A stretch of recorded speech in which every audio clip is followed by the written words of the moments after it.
繼續來看台北市圓山保齡球館，予大粒石頭撞破厝頂，可能是因為連滾剛落大雨，致使大細粒石頭出落來，撞破到保齡球館的天棚，有將近4、5條的球道攏是土石。加在保齡球館已經停業，無人傷亡。講可能是有民眾佇個頂頭疏設通道，才會造成即屆的禍端。厝頂規個綁起，本來鋼線甲鐵基啊，攏總變形，土石啊落甲規土骹。抬頭會當看到天頂，原來這土石啊、樹啊，攏是為邊個山坡地衝落來，將這4、5個球道砍去。昨暝台北士林區出名圓山保齡球館，可能是因為落過港大雨，山坡地土石啊直接就切落來。遠遠的通道看起來攏無地基啊，這就是土石啊綁起的所在，沿路一直衝入球館內底。保齡球館的周邊防水功能，它全部被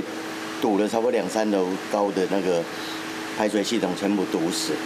球館在6月中宣布停止營業，想不到過較無2禮拜就發生意外，未少網友講。這個頭家是先知，加在無人受傷，一樓要漏水積水的情形。不見的地方應該是這條了，這條。台北市工務局台地處的人員去勘查資料中，紅色這地就是林寶樹的用地，民眾佇遮家己開一條路，本來地基就有問題，再加上最近一直落大雨，致使將近1800方的土石啊卡到保齡球館入口所在，已經有封鎖線將通道甲封起來。台地處表示，講目前先用布棚蓋咧，佫吞土，避免災情佫擴大。